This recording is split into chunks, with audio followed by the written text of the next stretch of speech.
The Steelers haven't completed a downfield pass in 36 days from whenever this was posted, which I think was a couple days ago. So the Steelers haven't completed a downfield pass in a long time. 0 for 13 with 3 interceptions in the last 5 games of 20 plus air yards. Now, I did not fact check that, so I really hope that's right for this discussion. Now, I want to start off by saying I've seen a lot of hate thrown Aaron's way because of this stat, and I don't necessarily think this is an Aaron stat. He doesn't throw the ball down the field as often as he used to, but he still does, and it's still very good usually when he does it. I think this is more of a personnel and a coaching issue, and let's start with the personnel. You let George Pickens walk, you bring in DK Metcalf, which I thought from the beginning was just a bad move.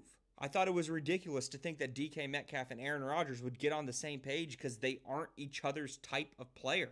DK Metcalf is not a prototypical Aaron Rodgers wide receiver, and we're seeing that this season. You add that with the fact that George Pickens is one of the better, if not the best, deep ball wide receiver in the league. Yeah, of course you're going to get a stat like this, especially when Arthur Smith is calling the offensive plays. Now, I don't think that stat gets fixed with the addition of Adam Thielen.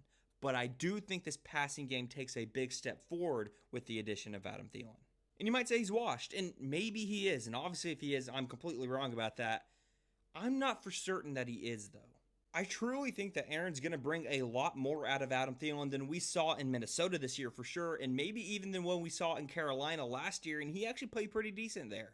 As long as him and Aaron Rodgers can get on the same page, that is going to be a duo that's going to work. It's the opposite of what I said about DK Metcalf. He is going to know where Aaron Rodgers wants him. He is going to get to that spot, and he's most likely, again, Minnesota's iffy, but he's going to most likely catch the ball. Again, this doesn't make them a more explosive offense, but I do think it makes them a more efficient offense. The red zone stuff, I think, gets a little bit better, if not completely fixed, depending on how much Aaron Rodgers can bring back the old Adam Thielen. All of that was a long-winded way just to say I think this move is going to be a little more impactful than the majority of people do.